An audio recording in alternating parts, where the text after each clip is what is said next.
Bueno, en primer lugar, daros las gracias por venir y dar también las gracias a la Traba por dejarnos el espacio y nada, y bienvenidos a la Traba y bienvenidos a las actividades que hacemos en EVA.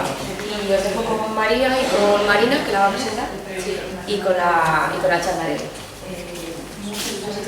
Sí, vale. Pues bueno, lo dicho, bienvenidas a todas. Esta es una de las actividades más que desde el Espacio Vecinal Arganzuela hemos hecho en contra de la violencia de género. En este caso vamos a hablar sobre el Tratado de Libre Comercio, el TTIP, y también un poco del CETA, y desde un punto de vista diferente, que es desde un punto de vista de género, cómo afecta a las mujeres. Y para ello pues contamos con María Santiago, que es una alumna de primer bachillerato de un centro público de Galapagar, es activista y también hizo una pequeña investigación sobre el tema y ha tenido a bien venir aquí a compartir pues, un poco sus impresiones y conclusiones acerca de esta cuestión. Entonces, sin más, pues te damos paso a María. Nada, muchas gracias. Bueno, pues como ha dicho Marina, yo os quería hablar un poco hoy sobre los dos tratados, el TTIP que se está negociando con Estados Unidos y el CETA que se está negociando con Canadá y su relación con la discriminación de género. Entonces, para ello, había pensado hablar primero un poquito de la relación entre capitalismo y mujeres, luego de los tratados en sí y luego de los tratados y la discriminación de género. Así que, bueno, lo primero que hay que decir cuando hablamos de capitalismo y mujeres es que el capitalismo ni habría surgido ni podría haberse desarrollado si no es porque va de la mano del sistema patriarcal. Entonces, bueno, el capitalismo sabemos lo que es y el sistema patriarcal es el sistema político, económico, social y simbólico que justifica y reproduce la explotación, la opresión y la desigualdad de las mujeres. Entonces, para ver un poco la relación que hay entre los dos sistemas, pues vamos a empezar por el principio, que es el surgimiento del capitalismo. Y un poquito antes, sobre todo, en el final de la Edad Media y la crisis del Antiguo Régimen. Bueno, toda esta información viene mucho más en profundidad en un libro que se llama Calibán y la Bruja, de una historiadora feminista que se llama Silvia Federici. Entonces, esta mujer explica que en esta época las mujeres vivían las mujeres campesinas, sobre todo, en una situación de relativa igualdad con sus compañeros. ¿Por qué?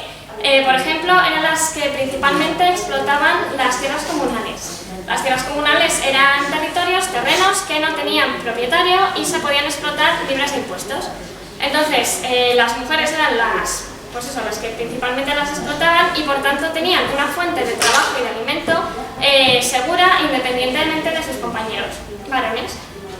Luego, por otra parte, también tenían un gran control sobre sus cuerpos porque conocían las propiedades terapéuticas de las plantas y por tanto podían utilizarlas, por ejemplo, como anticonceptivos y como medio para abortar.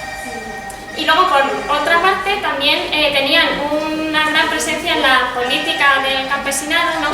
Por ejemplo, en las revueltas campesinas o en movimientos herejes. Y en todos estos movimientos políticos, las mujeres, en muchos de ellos eran liderados por ellas y si no, formaban pues, como la mitad de la gente que los llevaba a cabo.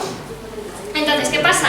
Que en esta época que digo, al final de la Edad Media, crisis del Antiguo Régimen, comienza lo que se llama la acumulación originaria, que es que los medios de producción que antes eran públicos se privatizan en beneficio de una clase privilegiada, que eso es la alta burguesía y los nobles.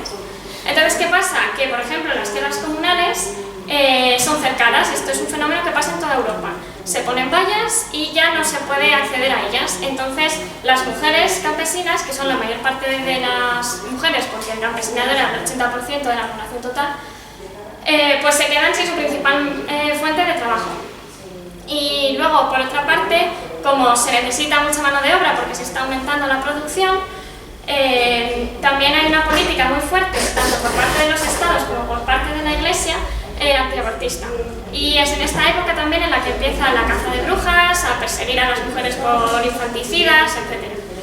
Y luego, por último, hay también un fenómeno que resulta un poco paradójico, y es que a las mujeres que trabajaban en talleres se las echa de los trabajos, a pesar de que se necesita mucha mano de obra, pero es que el trabajo que se promueve es el trabajo masculino.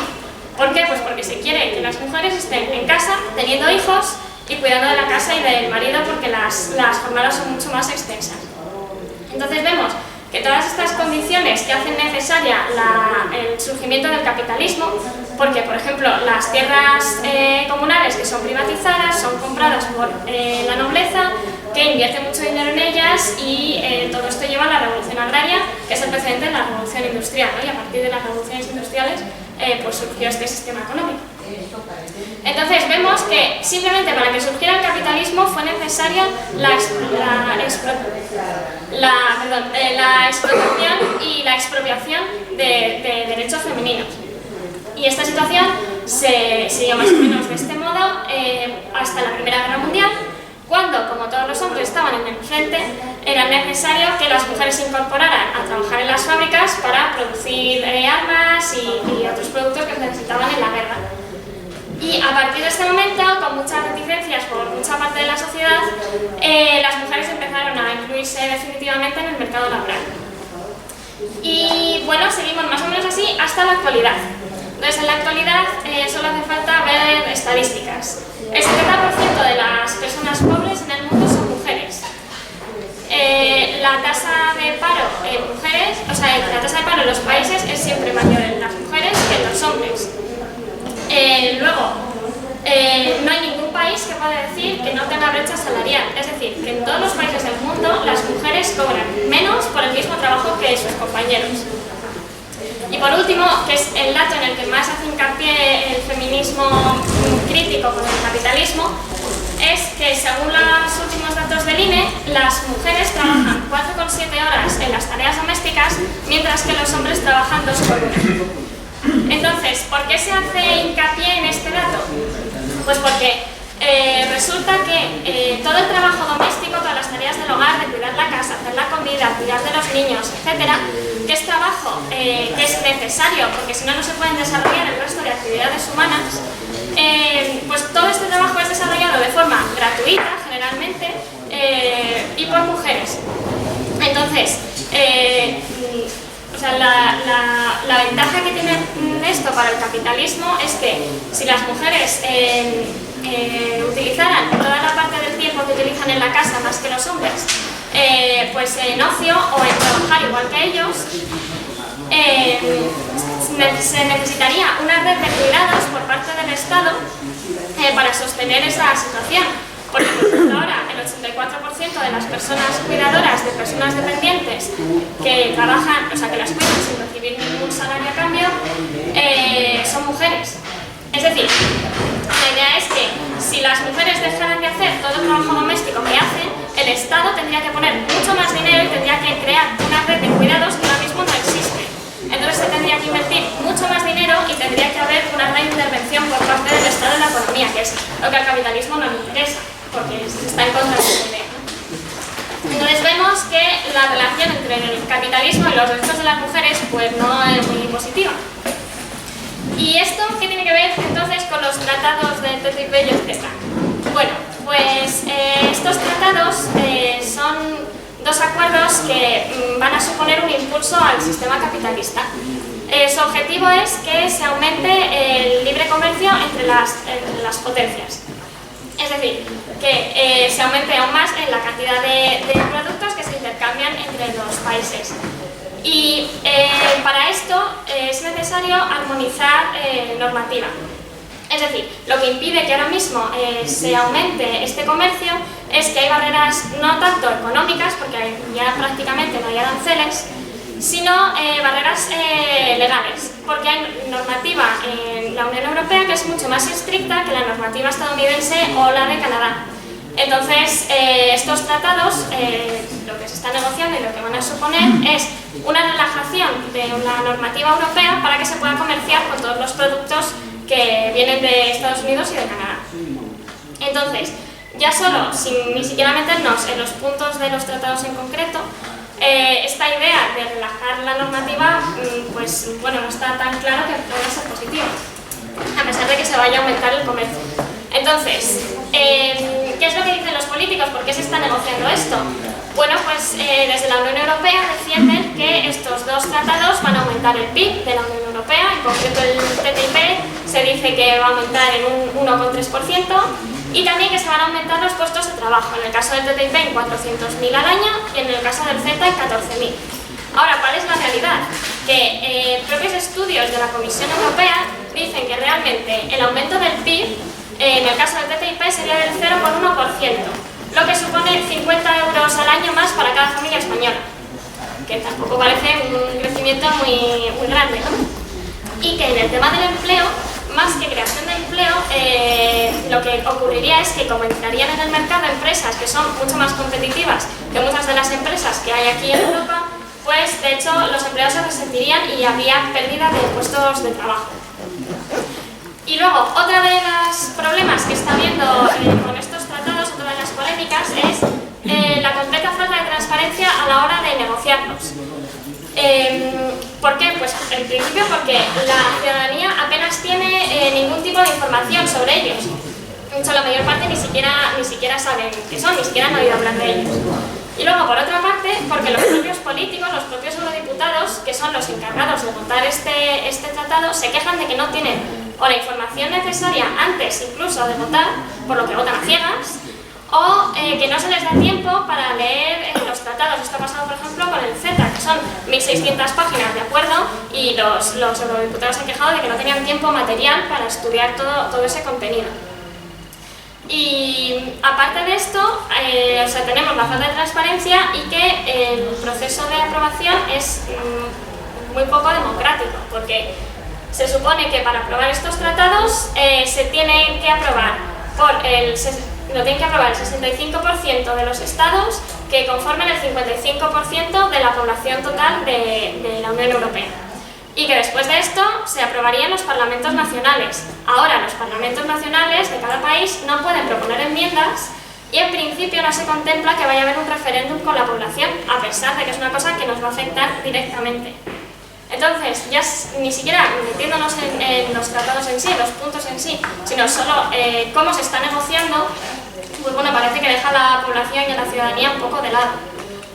Y bueno, voy a hablar de los tratados como si fuera uno solo, porque realmente los puntos de los tratados son muy parecidos. La principal diferencia aquí entre el TTIP y el CETA es que el primero se negocia con Estados Unidos y el segundo con Canadá, y que el TTIP supone mucho más calado y es un tratado mucho más grande, porque su objetivo es armonizar toda la normativa de Estados Unidos y de todos los países de dentro de la Unión Europea, mientras que en el CETA se respetarían las políticas de los países importadores.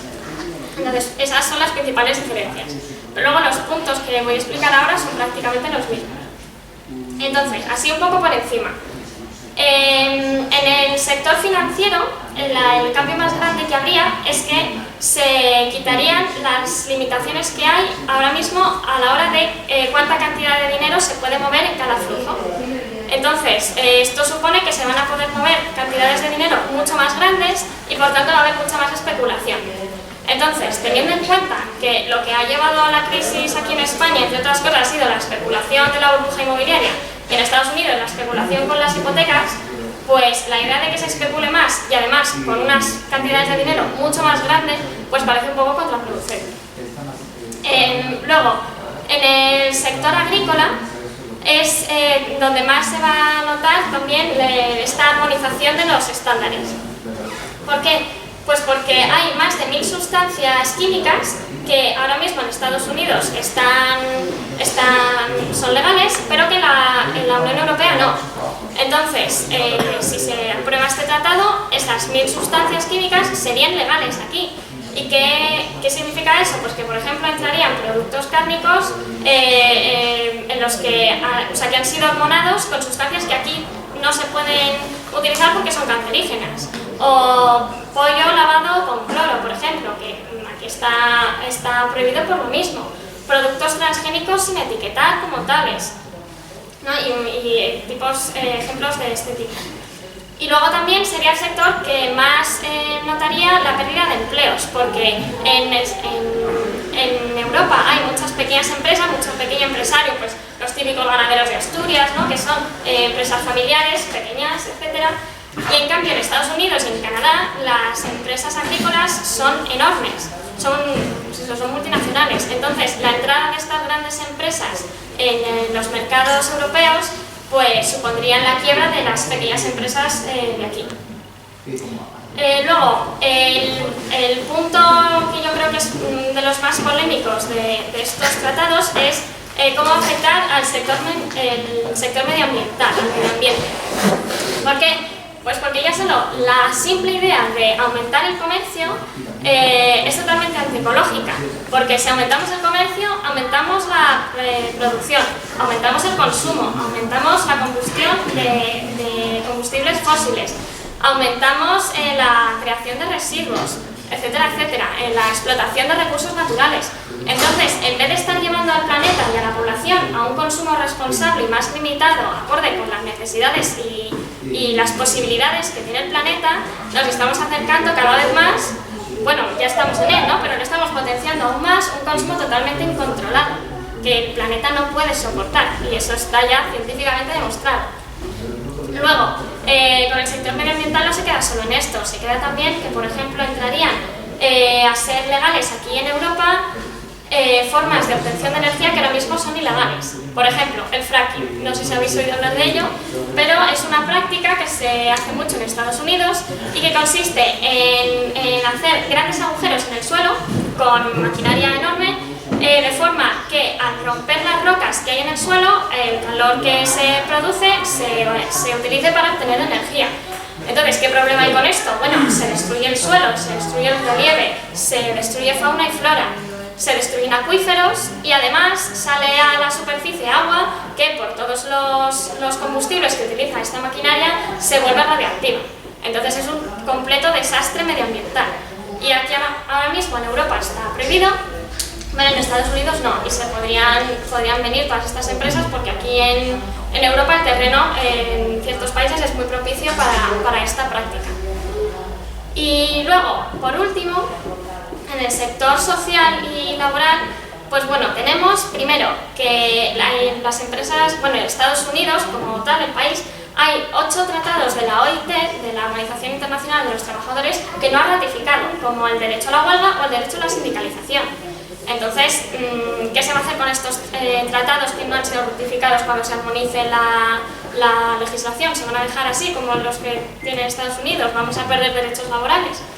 Eso por un lado. Luego, por otro lado, se aumenta la cantidad de servicios que se pueden privatizar. Entre ellos la educación o la sanidad. Y claro, se puede privatizar y se puede ceder esa explotación a empresas extranjeras. Y luego también hay unas cláusulas que son muy polémicas, que son, en el caso del TTIP se llaman ISDS y en el caso del CETA, ISC me parece. Que, bueno, las diferencias son muy pocas y en general lo que estipulan es que dan derecho a las empresas a denunciar a los estados cuando estos llevan a cabo políticas que van en contra de sus intereses. De esto hay ejemplos en países que ya tienen este tipo de tratados, por ejemplo en Ecuador.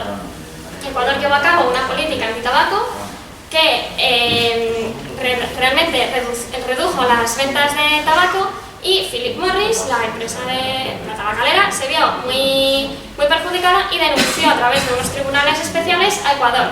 Resultado, multa millonaria y indemnización a Philip Morris, a una empresa que ya de por sí tiene bastante poder, que claro, toda esta indemnización salió de los bolsillos de los contribuyentes, ¿no? de toda la ciudadanía. Entonces, bueno, esta cláusula es muy polémica, en el TTIP no está tan clara que se fuera a aprobar, pero en el CETA sí. Entonces, estas son las ideas generales de ambos tratados.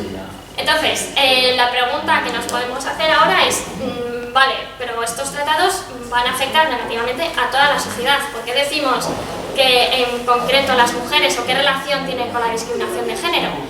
Bueno, pues la relación que tiene es que si estos tratados lo que van a hacer es dar un impulso al capitalismo, y ya hemos visto que el capitalismo y los derechos de las mujeres no se llevan muy bien, pues lo que vamos a presenciar es un retroceso en los derechos femeninos. ¿Por qué? Pues por ejemplo, porque si se privatizan servicios, se podría privatizar, por ejemplo, el aborto. Entonces llegamos a una situación en la que a lo mejor no todas las mujeres se pueden permitir abortar. O, por ejemplo, se privatizan servicios que pueden brindar ahora, por ejemplo, la ley de dependencia. Entonces, si no se tiene dinero para contratar a alguien, ¿quién se queda en casa cuidando? Pues el 84% de personas que cuidan a personas dependientes, como he dicho antes, son mujeres.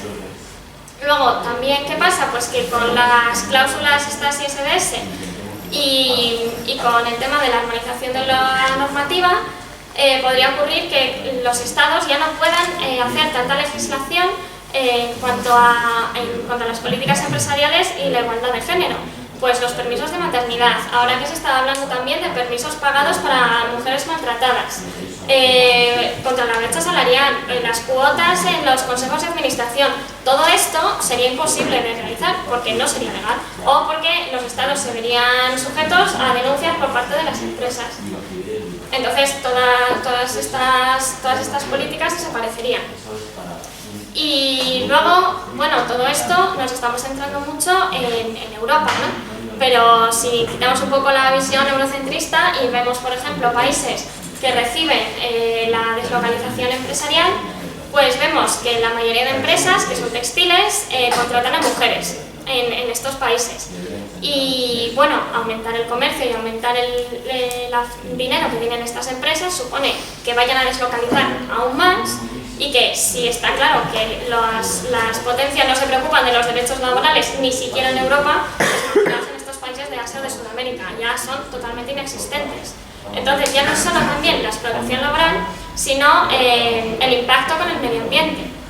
Y esto tiene mucha relación con las mujeres porque, por ejemplo, en Sudamérica, en zonas rurales en las que la gente que vive son descendientes de tribus indígenas, las encargadas de cuidar de la naturaleza y de los ríos tradicionalmente son mujeres. Entonces hay muchísimas activistas que están luchando contra los proyectos industriales que se están haciendo allí, que suponen deforestar el Amazonas, hacer presas en ríos y alterar todos estos hábitats. Pues muchas de estas activistas son mujeres y muchas de ellas terminan muertas, y es que es así, terminan asesinadas. El año pasado el caso más sonado fue el de Berta Cáceres, pero hay muchísimos más. Entonces, bueno, hay muchas corrientes, ya para finalizar, ¿no? Muchas corrientes alternativas al capitalismo, y en el feminismo la verdad es que no ha habido mucha repercusión con el TTIP, pero algo sí que se puede encontrar, ¿no? Y bueno, pues que pensamos que cualquier impulso al capitalismo, que es lo que suponen estos tratados, supone un paso atrás en los derechos de las mujeres. Y ya está. Y me voy a callar. ¿Ya? Bueno, muchas gracias por tu visión.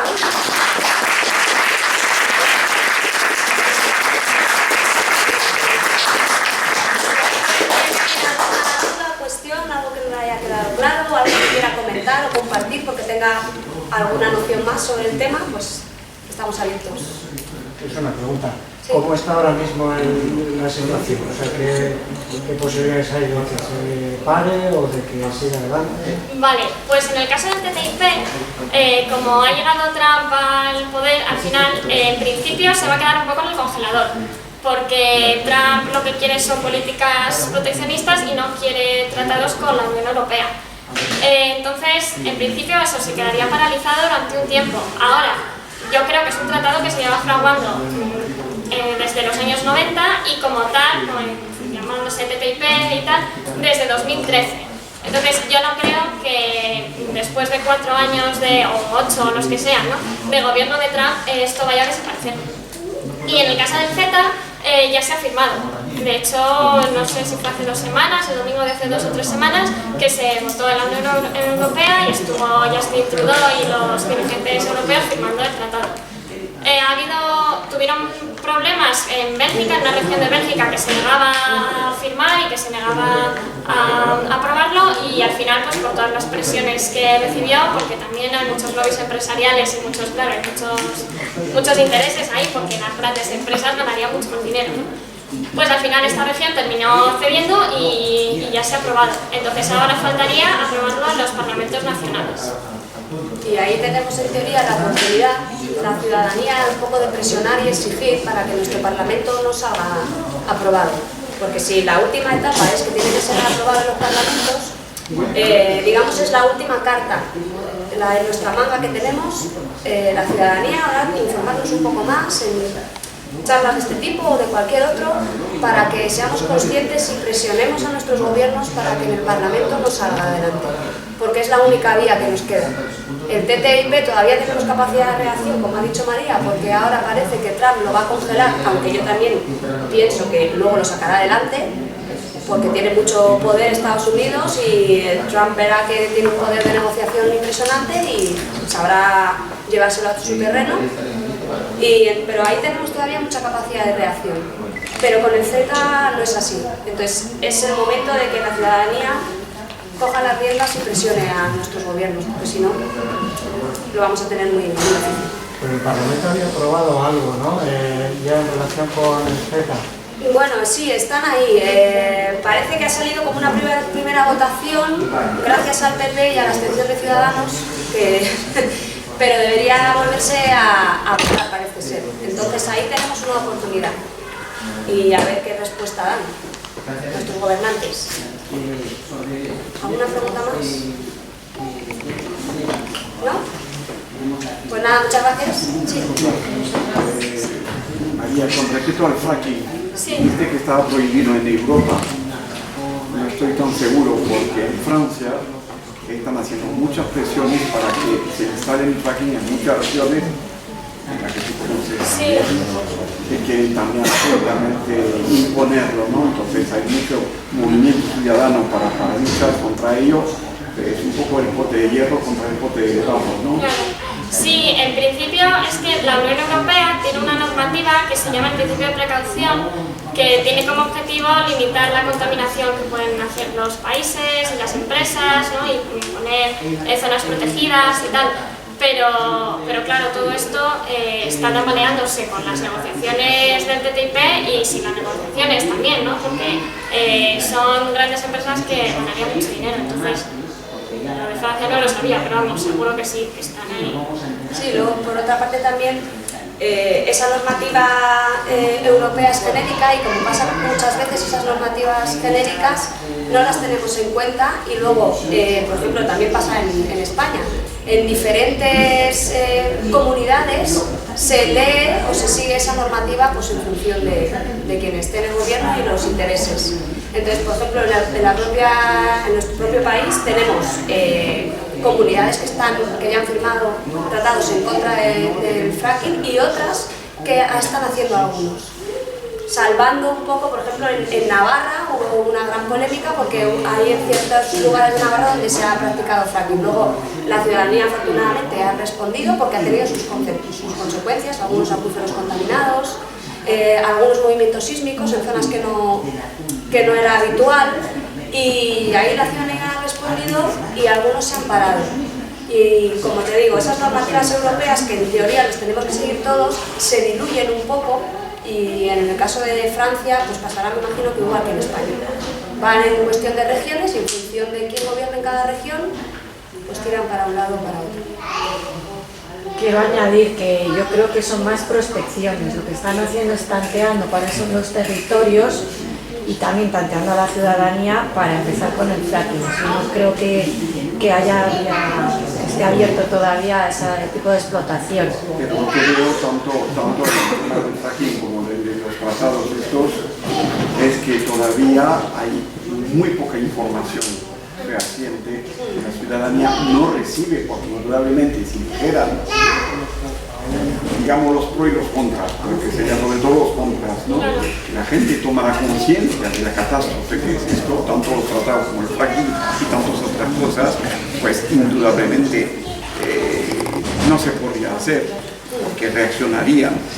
Ahora, la otra pregunta que tendría para Marina es que lo que dijo antes es que nos queda esa posibilidad, los ciudadanos, ¿no? de influenciar sobre los parlamentarios, pero ¿qué confianza podemos hacer a los parlamentarios? Tal como a la vista de lo que vemos, ¿qué ocurre desde hace decenios? ¿No? ¿Qué promesas siempre muchas antes de las elecciones y después hacen caer porque pertenecen casi todos a lobbies y a grupos de presión que son absolutamente fuertes y que claro, no tienen ningún respeto para la ciudadanía ni para la gente ni para las mujeres. Entonces, la pregunta sería, ¿tendrías idea de qué más se podría hacer? ¿Qué más se podría hacer? Bueno, por ejemplo, escribir cada uno a su diputado y decirle, por favor, quiero que yo votaré por usted si usted lucha contra esto y esto y esto y esto y esto. Bueno, yo creo que esa línea, visto lo visto, como he comentado, por mucho que nosotros escribamos y les exijamos a nuestros gobernantes, luego pueden hacer lo que... Parece que ellos conciben el voto como una carta blanca. La única manera que yo veo de luchar contra esto es a través del asociacionismo. Sí. Hacer presión social, asociarnos en nuestros pequeños barrios, en las comunidades, y de ahí presionar, hacer plataformas en contra del fracking, defendiendo los derechos sociales, y a partir de ahí hacernos nosotros ciudadanos grupos de presión organizados de algún modo. Es lo que intentamos hacer en Francia. Es la única vía que yo veo que quizá podamos, porque... Sí, porque si no, no tenemos control sobre los parlamentarios. Una vez que hemos firmado esa carta en blanco, pues no tenemos control, hacen lo que quieren. Sí, sí, totalmente de acuerdo. Y no es nuevo, evidentemente. Y luego también hay asociaciones, pues por ejemplo Greenpeace, que están también muy activas en todo esto del TTIP y del CETA, porque de hecho la mayor parte de las informaciones que se tienen sobre estos tratados son filtradas, porque los eurodiputados, cuando se les ha dado el documento para leer, se les ha exigido que firmaran un contrato de confidencialidad. Entonces, nada de lo que ellos estén leyendo ahí lo pueden publicar o lo pueden hacer saber a los medios. Entonces, ha habido filtraciones, claro, no se ha dicho quién ha sido la fuente ni nada, pero la mayor me parece que fue la de Greenpeace el año pasado, me parece que fue a finales en mayo o así, que, bueno, pues no se sabe cómo, pero se hicieron con todas las hojas con las que se estaban negociando realmente, o sea, tratado de verdad, ¿no? Porque hasta ahora se tenía un poco claro, pero eran todo como especulaciones, ¿no? Pero todo esto todos estos puntos de los que hemos estado hablando salían en estas filtraciones, pero en ningún momento se ha dado esta información abiertamente a la ciudadanía, ha sido robada. Y hablando de filtraciones, me gustaría saber si tú puedes dar la información, ¿no? Si hay, supongo que sí, espero que sí, versión española de las filtraciones de Wikileaks. Pues eso no lo sé. Porque yo en Francia me estoy enterando de cosas que son alucinantes. Assange, que está diciendo que está recluido totalmente en la embajada de Ecuador en Londres, pero que se le puede entrevistar. Bueno, es impresionante. Entonces, toda esa información que yo recibo en francés me gustaría tenerla en castellano también. No sé si hay cómo acceder a ellos. ¿Alguien sabe de esto? Me interesa mucho. Wikileaks como tal no lo sé, pero tenemos un activista bastante conocido en el mundo de los movimientos ecologistas, no voy a ir más allá, que es Tom Kurchatz, que vamos, en cualquier plataforma que tiene de las redes sociales, ahí cuelga toda la información, además él es trilingüe por lo menos, y va colgando informes, resúmenes y todo lo que vamos, él considera que es pertinente para transmitir a la población. ¿Y cómo dice que se llama? Tom Kurchatz. Tom Kurchatz. Sí, bueno, si quieres lo consigo. Sí, por favor, sí. De todas maneras, a través de Ecologistas en Acción, que es donde este hombre está, Sí. pues lo puedes localizar, ¿sabes? Porque es activista de calle, pero luego escribe mucho. Está la revista Diagonal, también vienen muchas cosas del Tratado de Libre Comercio. ¿Alguna intervención más o algún comentario? Ya que estoy, felicitaros. Ante todo, hemos llegado un poquito tarde al final, disculpas. Y la última, así que a mí me gustaría, que no sé si es pertinente, respecto a las mujeres indígenas que se está comentando de Latinoamérica, ¿podrías hablar con un poquito, cualquiera de las dos, ahora mismo? O algún caso, aparte del más conocido, para que vean un poco la importancia, ¿no?, de esa pelea. Sí, pues yo lo que sé es que solo en Brasil ha habido más de 1000 activistas muertos, tanto hombres como mujeres, con los temas estos de los megaproyectos. Porque, por una parte, también pasa como lo que hablábamos antes en la Edad Media, ¿no? La mayor parte de las personas que explotan la tierra y que se dedican al cultivo son mujeres. Entonces, cuando llegan grandes empresas y quieren deslocalizar sus empresas y necesitan terrenos, van al gobierno, le dicen, a ver, ¿qué es lo que no estás utilizando? Y dice el gobierno, pues esto, que hay 4 mujeres, pues las echas y ya está. Entonces les compran los terrenos y claro, se echa de allí a las mujeres, a sus familias, se les quita la fuente de alimentación y se coloca ahí la gran empresa. Entonces, por un lado está eso, están las agricultoras, que son, no sé si, o sea, el 90% de las personas agricultoras, o el 80%, no estoy segura del porcentaje, pero altísimo, de las personas agricultoras son mujeres en estas zonas. Y luego, pues eso, lo que decía antes, que la verdad es que no tengo ya más datos, pero sí, pues eso, de la gente que se levanta contra estas empresas y que crea movimiento, pues lo que decías antes, Marina, de asociacionismo y de pues eso, de cooperación, ¿no? En Estados Unidos también había ahora un caso, no me acuerdo exactamente por dónde era, pero querían hacer pasar una tubería de gas por una zona que es sagrada para las tribus indígenas de esa zona, y vamos, ha habido hasta actores y todo que se han ido allí a manifestarse y tal. Entonces pasa mucho esto, que son zonas que tendrían que estar protegidas, que la zona se está deforestando a velocidades inimaginables y es el pulmón de la tierra, y se está haciendo porque esto da mucho más dinero a las grandes multinacionales porque les sale mucho más barato. Hay algunos ejemplos más, por ejemplo, en Ecuador hay un conflicto muy importante con la minería y la vida agrícola y en montaña en Ecuador. Entonces, también ocurre que los defensores de esa zona rural que trabajan allí muchas veces son mujeres que se asocian, y ha habido pues casos de asesinatos pues de mujeres pues porque defendían que no se hiciera una mina en concreto, y ahí ha llegado la multinacional de turno a quitarse de en medio a todas esas asociaciones que luchaban pues, por defender. Tenemos ese caso, y luego ya en tema industrial, pues todas las zonas de las maquilas, que son las grandes industrias textiles de Centroamérica y Sudamérica, pues también la mayoría de las trabajadoras son mujeres en las maquilas, con unas condiciones laborales terribles.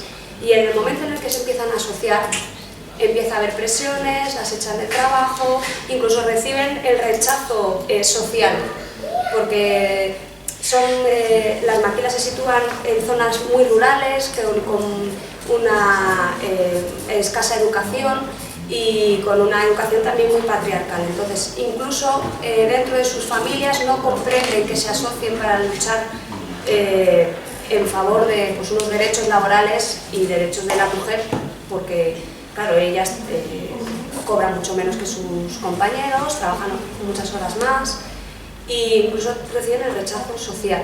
Entonces hay desgraciadamente muchísimos ejemplos por toda Sudamérica, tanto rurales como digamos ya en temas fabriles, que las mujeres con estos tratados creemos que saldrían aún más perjudicadas, porque incluso ya tendrían la legalidad a favor para decir que esas mujeres pues, se asocian o están prohibiendo la productividad de la empresa o cualquier otra terminología económica que podrán tomar y podrán defender las grandes empresas. Sin contar con los estragos que están haciendo los pesticidas y los productos de Monsanto en toda Sudamérica. Que entrarían aquí. Es casi un genocidio lo que está ocurriendo, porque la gente está cayendo como moscas de enfermedades horrorosas, porque, vamos, espolvorean toneladas, millones de toneladas de veneno realmente. eso es la actuación de las multinacionales como Monsanto, que además acaba de juntarse y fusionar con Bayer. Claro, para que nos olvidemos del nombre, básicamente. Sí, porque no han sabido cómo quitarse. Monsanto se queda enseguida, es muy rápido de recordar. La Bayer se ha puesto ahí a decir, no, es la Bayer. Claro, pues todos estos productos, que es lo que decía antes de las 1000 sustancias químicas que están prohibidas en Europa, son algunos de los que entrarían aquí a lo mejor, o sea, a lo mejor no tanto que se utilizaran aquí, que también, sino productos que se cultivan en Estados Unidos y en Canadá y bueno, en las zonas deslocalizadas, ¿no? De fertilizantes y pesticidas que son cancerígenos y son súper tóxicos, pues entrarían aquí a nuestros mercados y a nuestras estanterías. Y sobre todo sin la información, que lo que más perjudicial es, bueno, si entran, pero es que además no te informan. En las etiquetas no tienen por qué poner que vienen o que han utilizado X pesticidas. Entonces, claro, sería la... Y al final los estados van a quedar a merced de las empresas privadas porque tendrán sus propios tribunales para condenar a estados que no respeten esos tratados, aunque perjudique a su población. Sí. En Egipto pasó hace años que subieron el salario base y tuvieron que indemnizar a una empresa, no sé si francesa. Me parece que era pues porque les hacía perder dinero pagándoles. Tuvieron que indemnizar al Estado egipcio. Pues imaginaos la proposición que acaba de salir en nuestro Parlamento de aumentar el salario base a los 800 euros. Imaginar lo que puede ocurrir, bueno, el CETA ya está medio firmado, nos queda el rechazo de los parlamentos, pero si sigue adelante, el CETA, que es en servicios, podría venir una empresa pues de sanidad norteamericana que quisiese instalar en España y decir, es que estos salarios no son competitivos y al amparo de este tratado voy a denunciar al gobierno español. O ya, incluso el hecho de que se pudieran hacer cesiones pues, de gestiones de hospitales, etcétera, y ya en vez de buscar, porque todos estos servicios no son rentables, no dan beneficios, ¿no? Si se hacen bien y si se hacen con toda el detalle que necesitan. Entonces, si en vez de llevarlo al Estado y ser un servicio público se le concede a una empresa privada, las empresas privadas van a recortar de todos lados. Entonces, lo que vamos a tener es aún más una disminución de la calidad de los sistemas sanitarios. Solución: activismo asociativo y información a través de internet, que menos mal todavía no lo censuran, porque por los medios desde luego no hay que esperar gran cosa. No, al contrario. Al contrario, yo digo que de todas las informaciones, porque en internet se encuentra de todo, lo mejor y lo peor, pero de todas las informaciones contrastadas que se pueda tener ahora actualmente entre internet y los periódicos, la televisión, la radio y todo, digo siempre, la menos fiable es la versión oficial. Sí. De todas las versiones que puedan encontrar. Pues, hasta el punto que si nos dicen algo en los periódicos hay que pensar, a lo mejor es lo contrario que está ocurriendo. Te digo que además yo me he quedado muy horrorizada con lo que habéis dicho del aborto, no se me había ocurrido pensar, claro, la privatización, la sanidad, y que bueno, pues eso, que volvemos a cuando yo era joven, hace 30 años. Increíble, o sea, de tenerte que ir a Londres o de tener que hacerlo de mala manera. Sí, con la diferencia que habrá que ir a Bangkok. Sí, será más efectivo, caro y más porque en Londres dentro de todo te trataban bien y con seguridad. Pero eso, tenías que tirar de los amigos, como se hacía en mis tiempos, pues cada vez que abortaba alguien es que había que hacer una colecta. Parece que desgraciadamente volvemos a tener que reivindicar los mismos derechos que ya en su día... Es una involución. Y además con la idea de que, claro, o sea, todo esto tiene el objetivo de que cada vez los estados regulen menos, intervengan menos en la economía y por tanto sea una idea más fuerte, que tienes dinero, pues vas a vivir bien, que no, pues... Por eso tenemos que asociarnos y estar muy juntos porque nos van a dar todas. Pero hay muchas alternativas. La película que te había. Sí, un documental que se llama Mañana. Mañana, que acaba de salir, hay que verla. Sí. Hay que verla, es muy reconfortante.